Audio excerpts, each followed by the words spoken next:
everyone, you're listening to Film Philosophy, where we break down the philosophies, concepts, and structures of filmmaking in the American film industry.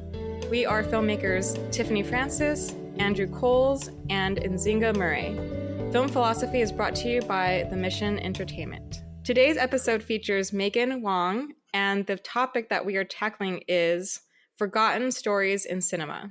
Maegan is a writer and director based in Los Angeles and Michigan who has written on shows such as Counterpart on Starz, Shōgun on FX, and The Sympathizer on HBO. She also co-wrote Jamo Jaya, directed by Justin Chon, and is currently writing Panos Cosmatos' next feature, Necrocosm, on A24. She recently directed 2 episodes of the WGA award-winning show on Adult Swim and HBO Max, Three Busy Deborahs, on season 2.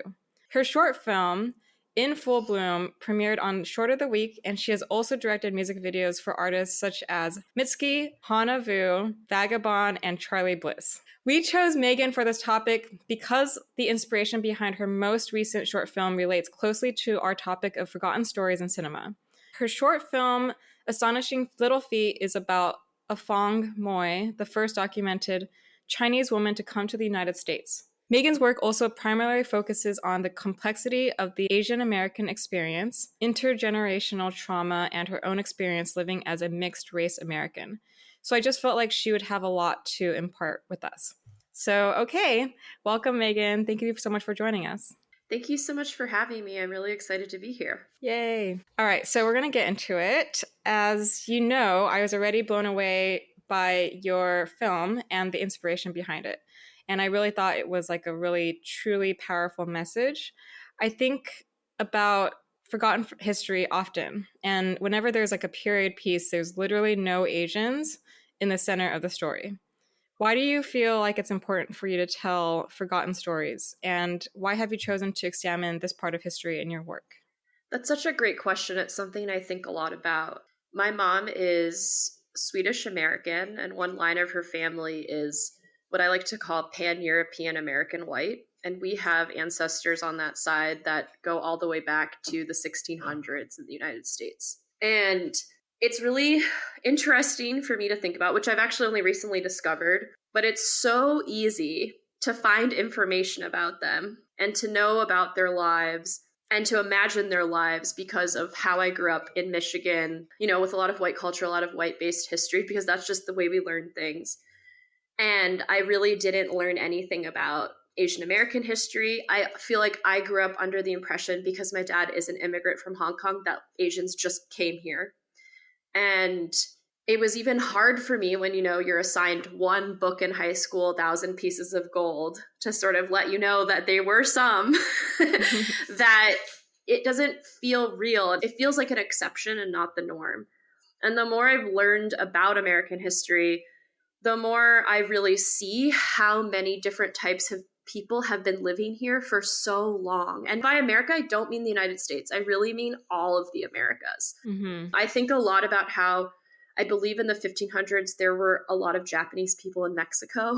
There's so many examples of stories of people from Asia and all parts of the world, but we can focus more on Asia, that have been in the United States, of the Americas. And we sort of just pretend that they weren't here. And so when I was reading this book by Erica Lee called The Making of Asian America, there was one line in it that said, the first documented woman to come to the United States was named Houang Moi, and she was brought by merchants to sell goods. And all these light bulbs were clicking off in my head. Like, this is the first Asian woman most people saw. And I started doing more research about her because there wasn't a lot in the book. And as I learned more about the circumstances, she was between 16 to 18. We don't really know. They made some kind of deal with her with her dad, obviously not her parents. Her mom had no say. They made some kind of deal with her father to bring her there so that these 2 merchants could advertise their goods. And she was extremely popular. So she went to almost every state in the United States at the time. She was so popular, she met Andrew Jackson. And people were really, really interested in the curiosity of the way she looked, the way she ate, and her bound feet. And for me, learning about that connected a direct line in my own experience. And I think a lot of women's Asian American experience of being objectified and hypersexualized and seen in a certain way, because this is how most people in the United States saw an Asian woman. Mm-hmm. And an East Asian, Southeast Asian woman, because obviously they would have a different experience seeing a South Asian person, which is also the hard thing about having such a broad continent description for so many people. Mm-hmm. But I just wanted to let other Asian American women know, honestly, that this person existed. She was treated a certain way, she was seen as a certain way. And I believe that's the origin story of how we were seen. Even if we don't know about it, it perpetuates our culture and our history. And that's why it's so important for us to know and learn, so that we understand that sometimes the way we're seen has nothing to do with us and is not our responsibility. Mm-hmm. Because as a young person, I think we just so easily internalize other people's external reactions. And because Asian American history is not really taught in school, I grew up in a liberal university town, and the only thing I ever really learned was Thousand Pieces of Gold. And my dad's from Hong Kong. He didn't know what to teach me. That's not his fault. It's just there wasn't a lot of access to say, you're part of a larger history in this country that you just need to know. Mm-hmm. You need to know it. And it really hit home for me because I have a friend who's Black, who grew up in Chicago. And she told me when her mom was sending her to a private school that her mom said, look, I just want you to know that a lot of the boys at the school won't like you because you're Black and you're going to a predominantly white school. And I had this moment of envy, because I was like, God, I really wish my parents had been able to have that conversation with me to prepare me for the fact that they had the understanding that I was going to, in the middle of puberty, having crushes on like mostly white boys, face a different kind of environment. And it's not their fault, they didn't know. But now it's on us to educate younger people that we're sitting in a context where we shouldn't internalize those things. Because as a teenager, I really just felt unwanted. I felt smaller. I felt dehumanized. I was sexually harassed. I was sexually assaulted. All those things happened to me. And it always felt like I did something to deserve it, which is very common with women in general, unfortunately. But it's also different when you're a woman of color. Mm-hmm. And so I believe like highlighting stories like this is really important. Thank you for just dropping us right in. And I think the, vulnerability of sharing those past experiences of yours. And I think being, born into a Black American body and being a man, there's a lot of resonance into some of these things that you're saying of what we think of ourselves and what we understand about ourselves when we are growing up, when we are young, when we are looking to make sense of who we are. And where do we fit into this story? Where do we fit in? I think similarly growing up in predominantly white environments, not having a lot of classmates of color, not having a lot of kids of color that lived in my neighborhood or were on the local baseball, team. I looked for myself in the stories that I would consume, whether books, whether TV shows, whether movies. And it was really hard to find characters that looked like me. And when I did find those characters that looked like me, they were relegated to very particular positions in life that didn't reflect the reality that I was growing up in. And I felt crazy in some ways because I was like, where am I?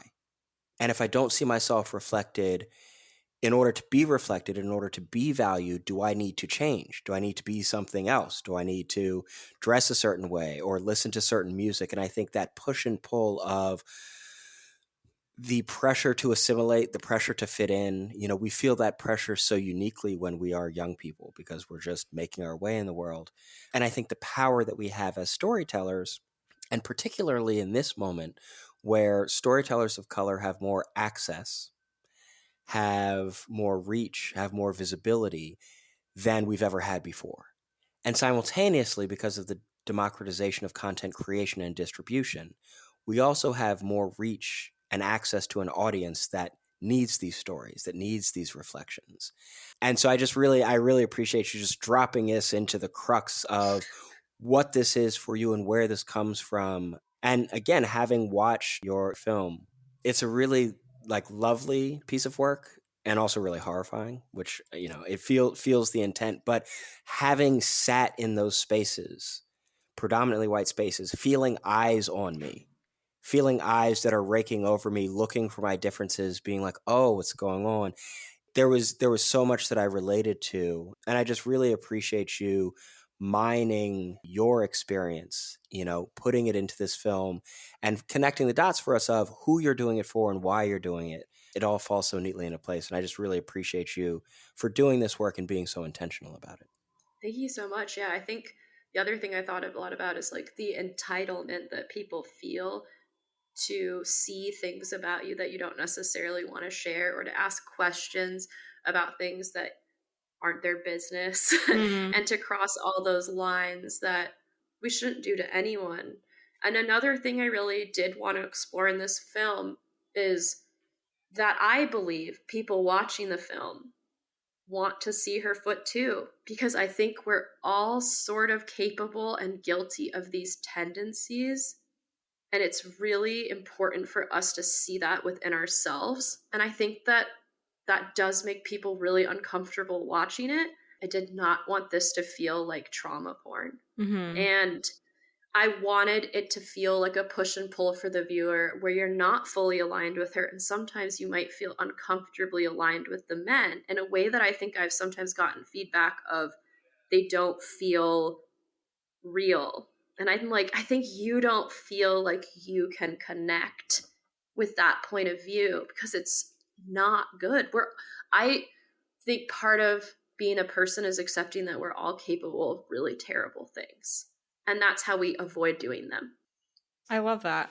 I think confronting uncomfortability is actually really important. And I think you really achieved that, actually. And I love what you're saying about providing context for us to, understand one another with our differences and backgrounds. And that's why you chose to share a certain part of history in your film. And relate to that, like, I'll give a little backstory. When I went to high school, I felt like I received a really watered down version of American history.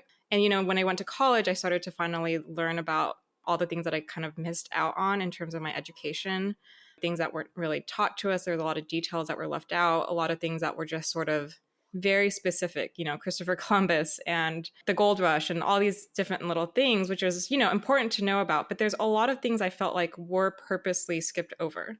And I feel like that in particular can paint a really harmful picture to our perspectives as human beings, how we perceive America, like you said, how we perceive minorities, underrepresented groups. And, do you feel like there's a parallel with how American history is imparted on us in American cinema?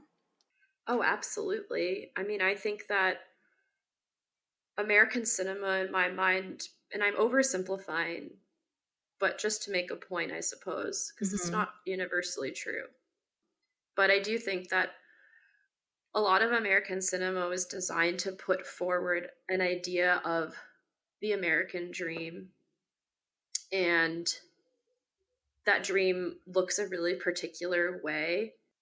I'm trying to think of examples, honestly. I'm usually good at this part of it because I actually really love old Hollywood movies, but I'm Mm-hmm. really cognizant of the fact that they have a very narrow view of basically anyone who's not part of the dominant group. Even though Hollywood was founded by a minority group, it leans into a dominant narrative. And I think that's an important complexity that we should all think about, how a group of pretty oppressed people wanted to like create art that like was satiable to like that audience of the time. Mm-hmm.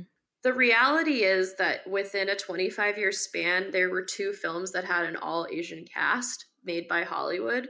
And that really is all I have to say about it having a limited viewpoint. I don't really feel I have to even say more than that, because if we get Joy Luck Club and then have to wait 25 years for Crazy Rich Asians, then we're not in a representative place in the business for at least Asian American perspectives, particularly when those films center East Asian experiences and we're an extremely diverse group of immigrants.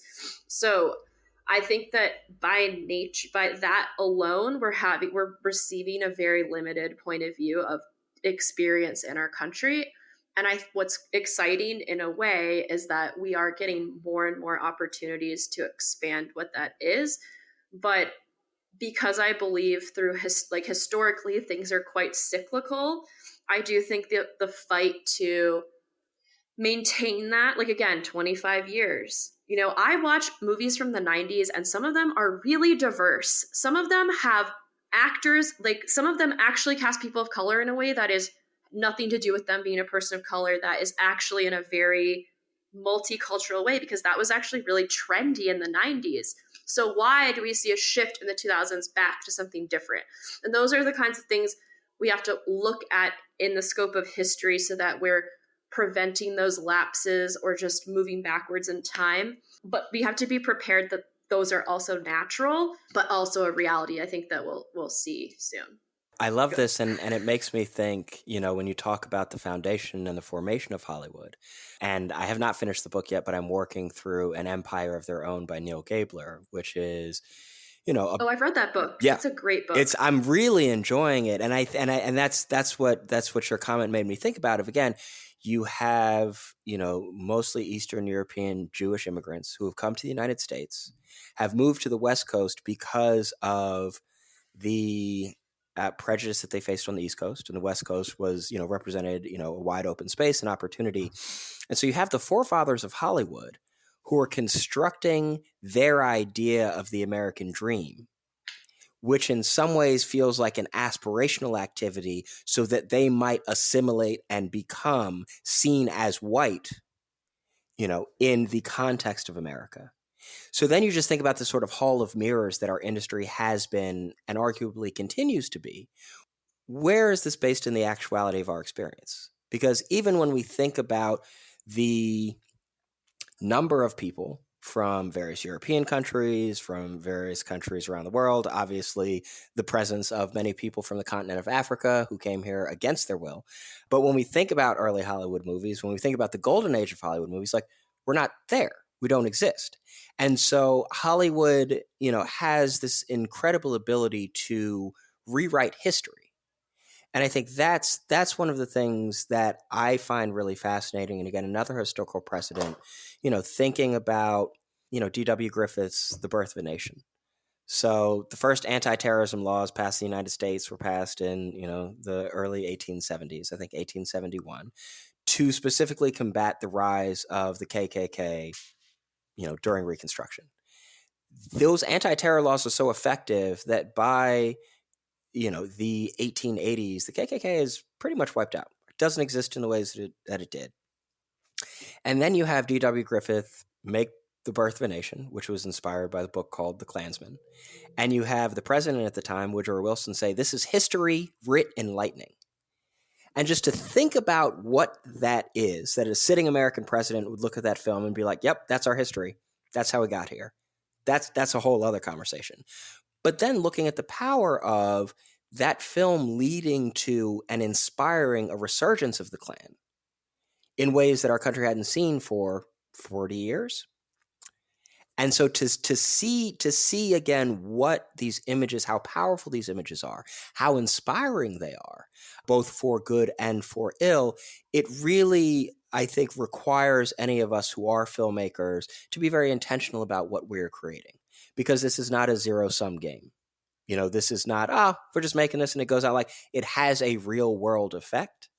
And I think you can talk to a number of people about what's a movie that inspired you? What's a movie that changed the way that you look at the world? What's a movie that changed the way that you look at yourself? Like, this art is so powerful. And if we think about, films as a very particular form of art that draws upon photography and performance and, design and all of these things, it's I wonder in some ways, and this is an area, that I want to do more studying about, but like, how does our brain differentiate between reality and the things that we've seen?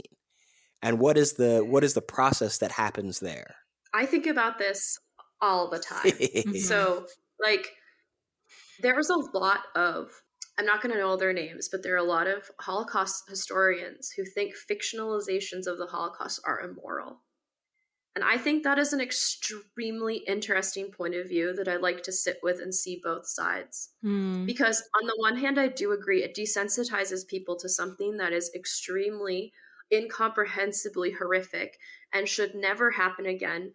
And then I also think about how, until Showa came out, when Showa came out, Germans were calling the hotline crying, we didn't know how bad it was, we never understood, and it humanized it for German people. I think it was the 70s or 80s when it came out. That's many years after World War II. I think about the same with Schindler's List, where on the whole, does Schindler's List really help people understand the atrocities in a way that they need to see? And then I think about a film like Defiance, where I'm like, does that film need to exist, where it's becoming like an action film set in the Holocaust? Or frankly, Inglourious Bastards. For me, those kinds of films have questionable purpose. I think Django Unchained has questionable purpose to me, because the reality is they didn't burn Hitler in a movie theater because that wasn't possible and that wasn't going to happen. And I think sometimes presenting that can do more harm than good because it's a distortion of the seriousness of history. And then I also do have to reckon with the reality that sometimes those cultural moments really change people's minds, probably for the better. There's a movie called A City of Life and Death. It's a Chinese movie, and it's basically the only movie about the rape of Nanking that exists that's fictionalized, that I've heard of, that's kind of crossed over in any way. And it's a super melodramatic movie. It's solid. I wouldn't say it's great. But when I watched the movie, I did feel, look, my dad gave me the book A Rape of Nanking when I was like 14, which he should not have done. It's a really, really upsetting book. And of course I read it and was like, oh my God. So, but the thing is, like, it's one of those things where I think a lot about how we talk about World War II, and the Pacific War is essentially completely erased. People don't think about how the Japanese Imperial Army killed probably between 10 and 20 million civilians. We don't really know. Raped lots and lots of women, still denies that they had comfort women, still has statues of different generals up that murdered a lot of innocent civilians.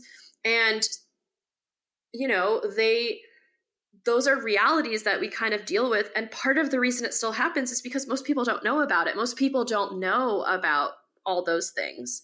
And so there's just that fine line where are we desensitizing, are we creating trauma porn, but also are we letting people finally see the reality and the humanity to prevent it again? Because one of the most salient points in The Rape of Nanking, which is also the salient point of Eichmann in Jerusalem by Hannah Arendt, is that Iris Chang goes to visit some of the Japanese soldiers, and she's like, they are sweet old men. They are just people. They are just people where society influenced them to act evil. And Hannah Arendt in Eichmann in Jerusalem makes a really important point at the end that Adolf Eichmann was following orders. He was following horrible orders, and that's also why he must die, because he should be hanged, because he thought he was just organizing trains. I believe, I might get some of this wrong, but I believe I read this like in college. But those two books have a profound impact on me and being honest about the permissions of society, right? It's society that creates what evil is allowed sometimes. And that's why the good German narrative of like, you're just following rules has to die, because he should have known better, but he didn't, and it was his job. But those are those like complex nuances and realities that we have to sit with, where it's like, I don't think every Japanese soldier is an evil person, but I also know that they put people on roofs, lit the house on fire, and asked them to jump off. Like, I don't know, like that's really terrible. Like, and that happens all the time in war. I mean, I think we've probably all seen the Belarusian movie Come and See, where it's like, that's basically what the movie is. But it's just about like, it's really hard to say, and I don't have a clear definition for myself of when images help and when images harm. I just can only kind of go off my own gut instinct. And that's really difficult. But I don't have a better solution than that, actually. Then that's challenging, because that's kind of all we have. Mm-hmm. It's complicated. It's really complicated. And I think about that too.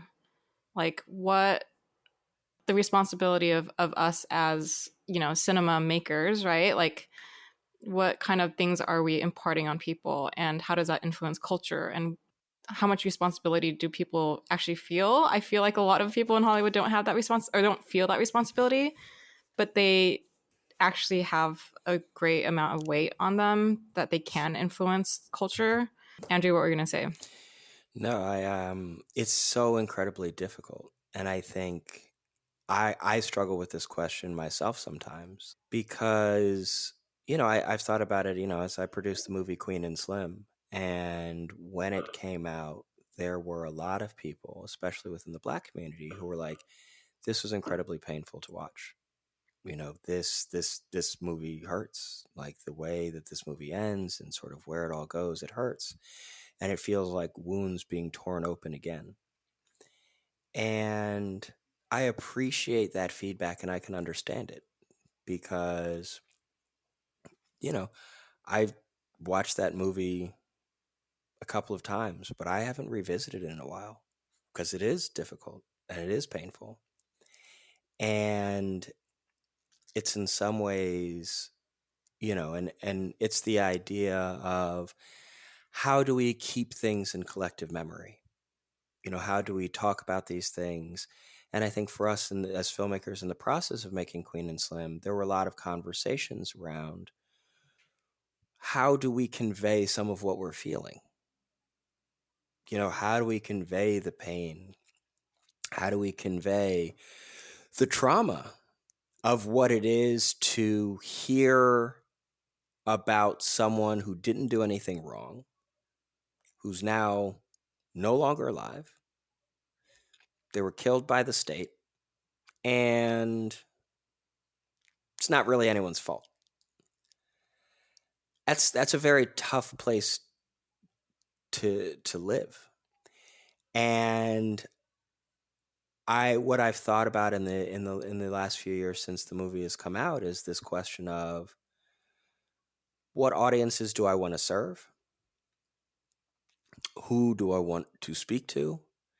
And what is it? What is the responsibility that we have to portray history, but also to portray possibility? And that I think is this balance. Again, I think you will talk to a lot of folks within the Black community, and they're like, yeah, now we're pretty tired of stories about enslaved people. Like, we've gotten the gist. Like, for me, I majored in African American studies. Like, I've read the narratives, I've like gone into the history, like I've learned things that I won't recount here that will never leave me. And I think in order for some people, and particularly for some white Americans who don't live with the epigenetic trauma of enslavement in America, I think sometimes people need to see a thing to make it real for them. However, at what point are we re-traumatizing, retreading, sort of playing this over and over again? And I'll say this: once I saw Steve McQueen's 12 Years a Slave, I was like, I don't know that I need to see another movie that focuses on the enslavement of African and African American people. I don't know that I need to watch another one. And quite frankly, I don't think I will ever watch that movie again. I don't need to. I am glad that I watched it. I am glad to observe and to live in sort of the beauty of the South contextualized against the banality of evil. But I don't need to go back there. And so when Emancipation came out, and I think feelings, similar, Megan, to what you were saying about Defiance, as okay, now we're building in action tropes. I was like, I didn't see Emancipation. I don't know that I ever will. I don't have a desire to. But it's a really delicate balance, and it's one that I struggle with a lot. And I don't know that there is any right answer, because I think our audiences are not a monolith. Our communities are not a monolith. There is some student, some young person who saw 12 Years a Slave at a formative age, and it changed the way that they understood what slavery in America was. And that, I think, is net positive. But I don't know the answer. And I struggle with it a lot because I want to create images and I want to tell stories that, yes, shine a light on who we are, but also show the possibility of who we can be. I really love what you're saying about possibility. And I just wanted to share one anecdote, which is that I had felt kind of the same way. Like, do I really need to see another Holocaust movie? And then I watched Son of Saul and I was like, this one absolutely deserves to exist. This movie is phenomenal. It depicts something we don't know about, something we don't see. It shows the humanity of what is such a complicated situation. So it's the thing where you can have a viewpoint and then something will come out that completely changes your mind. And I have a feeling I'm going to feel this way also about Jonathan Glazer's new movie, which I'm really excited to see. But like going back to what we were saying before, is like I would like to see more films about the Asian diaspora. I don't know an Asian person in America who does not have a fascinating, complex, morally nuanced family history that wouldn't make an incredible film. That's not to say we need to make them all into a film. I don't believe that. But we are literally sitting on a trove of really interesting stories that really examine humanity and morality and all these things. They're so interesting. We have to hold multiple truths at once. My Vietnamese family's from North Vietnam. They were wealthy. They had privileges. They were given French citizenship. They were able to leave. Like, those are things that people don't think about when they think about Vietnamese people in Vietnam. Mm-hmm. And that's a contrast. There's a great graphic novel about the Vietnam War called The Best We Could Be. And what's so great about it is she examines the contrast between her two parents' experiences, where one side of her family is wealthy, and the other side of her family is really poor. And it's like all these people in this country are so different, and we're having such different experiences. And it's not about making a judgment to me. It's just about showing the reality of how these things play out and exist. And I guess as a side note, like the thing I think so much about in my own life is like, because one of my ancestors somehow convinced the French government to give him citizenship in the early 1900s, most of my family survived. That is, in many ways, random. That is a random fact that then impacted many people's lives. And that's the weird, funny thing about history, right? It's like, if that hadn't happened, I think a lot more of my family would have died and not been able to leave and all these things. And I think there's so many little things like that. Or my dad's from a family of 6. The 4 oldest were raised in China, the 2 youngest in Hong Kong. The 4th brother was in a re-education camp for years. Why him? Why him and not anyone else? There's no answer. There's no reason. And that's like the fucked up thing about life. It's just like these things happen and it's really hard to contend with like the choice. And he was able to escape and he stole food. He did the common escape China story, walk at night, swim to Macau, and he pretended to be my dad for a year in Hong Kong. And that's why he's alive. So it's just like those kinds of things that we just live with, but people don't find interesting. It's like, it is painful because it also, I think, really embodies like life in whatever positive and dark way. Yeah. It's interesting because it's like, how do we assign meaning to those little moments, right? Or like, and I think actually American cinema has a power to do that, to assign meaning to those moments that impact generations after it, which is really, really interesting.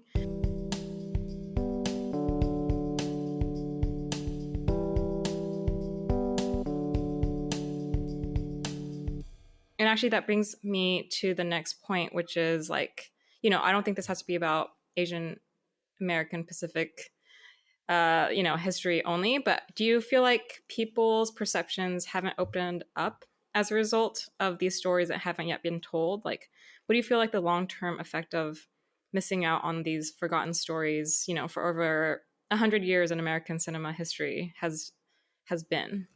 I think the effect is just like the way that our stereotypes become more and more intractable. We can't escape the narratives that we've been told, that most people think most Asian Americans came in the past 40 to 50 years, and that we don't have a long, rich history that influences how we are today, even on like a kind of, maybe this is a bit woo-woo, but like spiritual, psychological level that I think is real. Mm-hmm. That people don't know that there are places where there were Asian indentured servants and Black slaves, and that's on purpose because it means that the Asian indentured servants are just one step. They have the possibility of freedom, so they'll never work together, though to be frank, they're in essentially the same situation. There's so many examples of that from history that I think if we were taught it, we would see the way that those similar dynamics play out today. And I would love to see more Asian American history stories in a way that, as Andrew said, does express possibility and not just punishment. I don't like watching punishing movies excessively, but I do think sometimes they serve a role. I try not to live in generalizations of what should or should not be because I always find there's an exception to my own rules. For sure. Where do you feel like the pushback from like telling historical stories has been coming from? Like, why do you feel like there was a gap, 25 years between Joy Luck Club and Crazy Rich Asians? Like, what is a pushback? And maybe you can even speak a little bit from your own experience, if you've experienced that. I do genuinely think the pushback is related to the chicken and the egg problem of casting. We did not have for a long time Asian American stars, and our world was less global. And therefore, people didn't view Hong Kong, Chinese, Taiwanese, Korean, Japanese, anyone from Asia in that area, just speaking to that more of that region, Vietnamese, Southeast Asia, as potential stars, because the markets for cinema may have been less appealing to them. Like, I think it's both like disinterest within the system, but I also think it's financial realities that we have to live with in order to make our art, which is that would you be able to cast Michelle Yeoh 20 years ago in an American movie and make money? Like, I don't think so, but it's incredible that you can do that now and then create another star by doing that in Stephanie Hsu. So now it's like really helpful to the Asian American community that we have Stephanie Hsu. And something like The Sympathizer, what's so exciting about it is that because Robert Downey Jr. has been willing to put himself in that show, but the cast is majority Vietnamese American. Now there are all these people who are going to have experience, a platform that other Vietnamese Americans can use to tell their stories. And so I think people over time just need to have more recognition of propping up new talent, especially from a casting point of view, that helps people ameliorate the risk they feel in making these movies. That's just my practical thought about it, because I try to exist in like my anger at how the system is and also how we can change it to not, instead of just being frustrated. And so, yeah, I think it's both like, of course, executive bias and all these things, actors not knowing the power they have to change things, or musicians. As a music video director, female musicians who don't work with women directors. And it's like, you're not helping, like you could go out of your way to hire women to direct your music videos, and you really don't. And it's just things like that. Like people do have to sort of say, I'm going to prop someone up.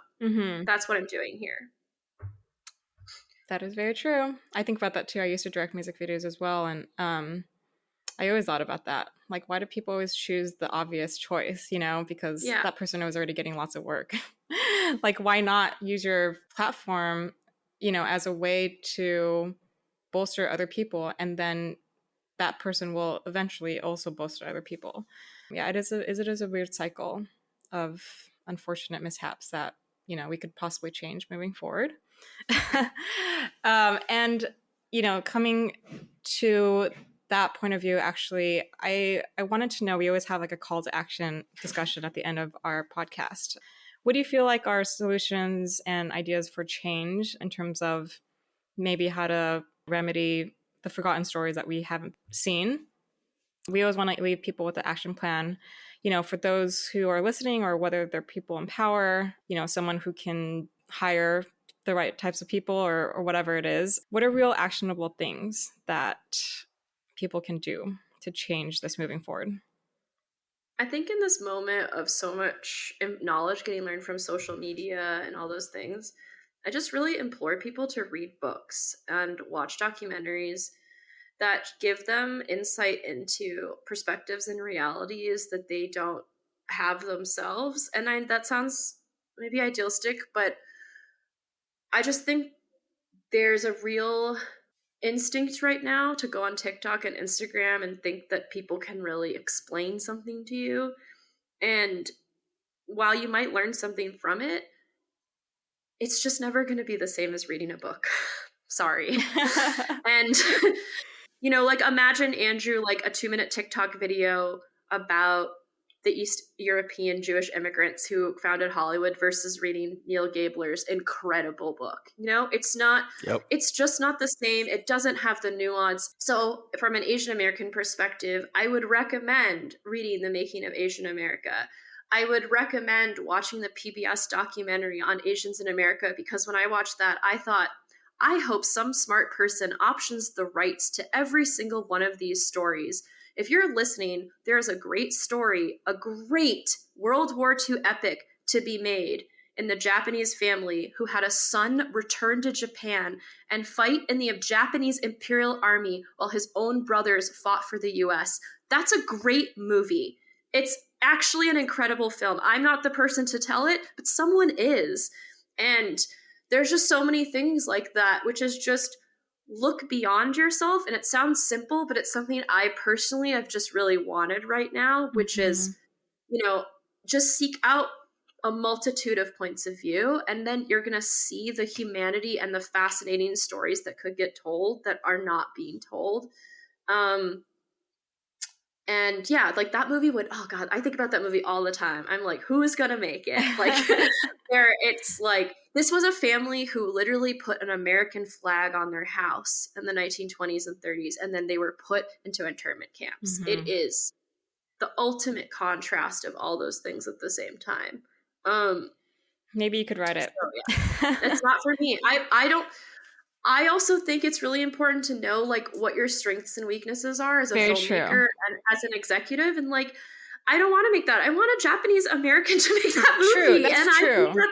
I think that's what they should do. Like if I had a platform to help make it in another way, I would want to, but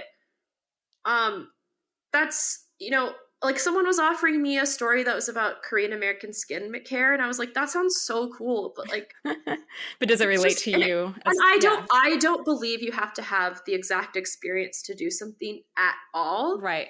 But you could do but it. When there's going to be one movie about Japanese Americans in World War II, you do.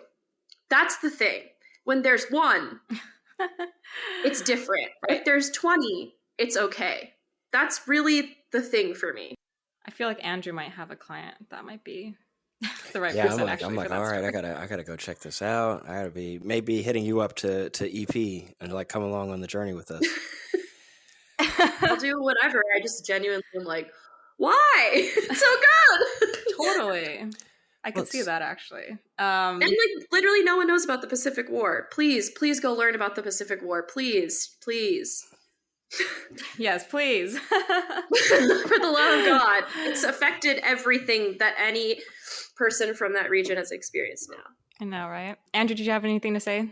Maegan, I just really appreciate your perspective. And I think, again, your just call for people to realize and recognize that the version of a story that they're getting through a film, there is so much more that doesn't make it on screen.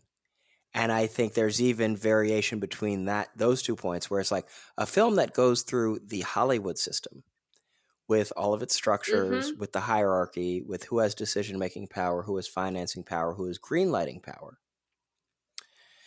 And again, this is, I think just the point, and we'll reference it again, the 25-year gap between Joy Luck Club and Crazy Rich Asians.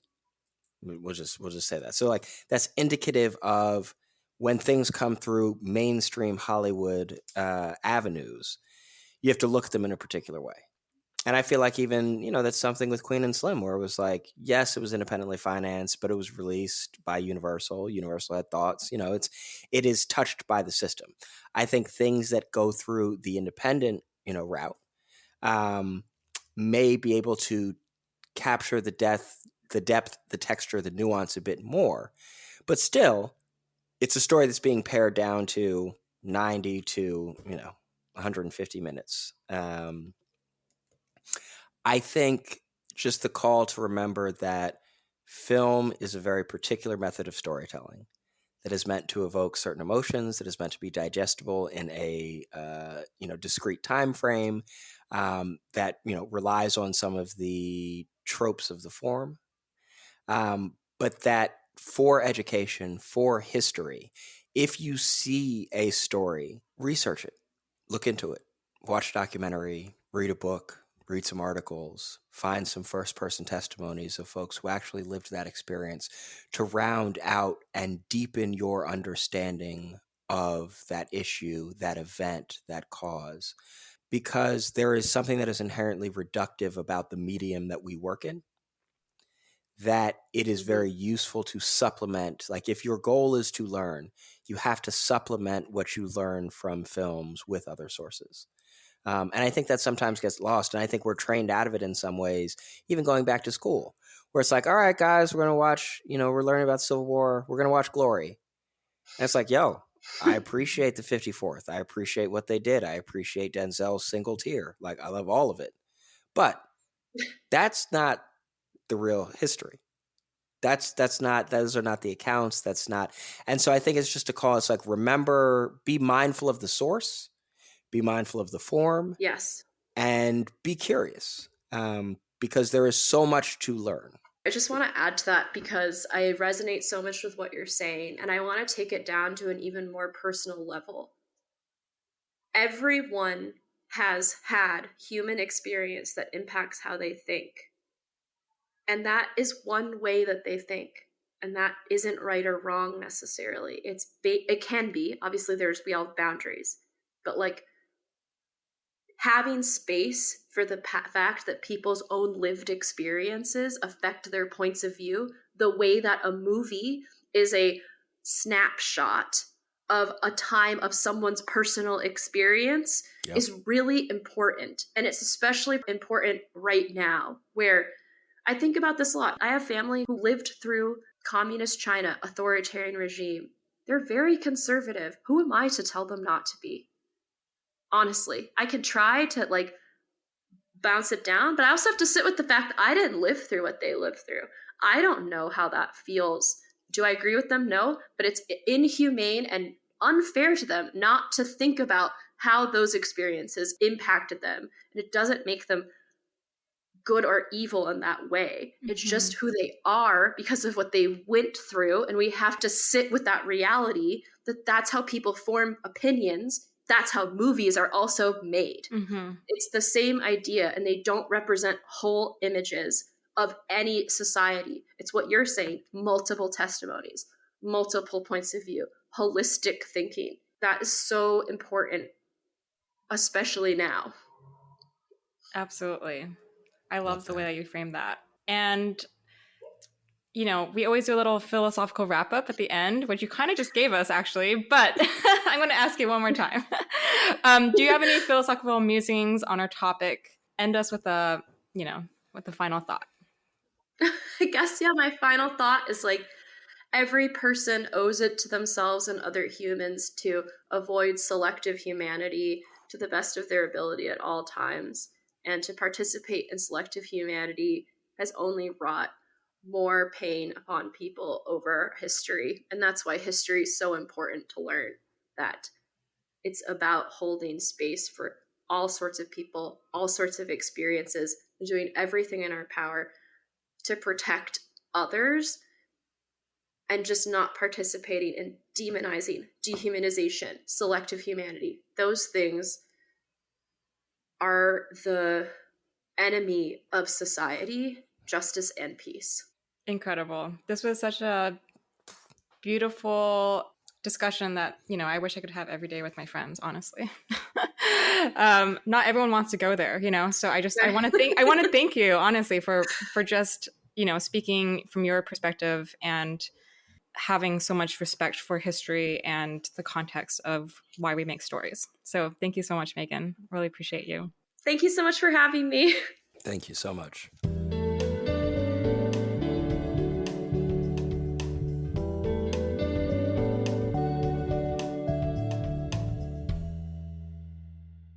Our website is filmphilosophy.com. That's film and then philosophy with an F.com. On there, you can find educational resources and our contact info for you to ask questions and follow up. Our email address is filmphilosophy.tme@gmail.com. We encourage you to send us audio messages by email so we can play it back on our podcast. If you're shy, all good too. You can also just send us a regular email. Thank you so much for listening, everyone. We learned so much with this topic that we kept on talking after we wrapped the episode. So please enjoy some bonus content from our chat. You can find it on our website, filmphilosophy.com. Again, that's film and then philosophy with an F.com. This is Film Philosophy, and we will see you next time.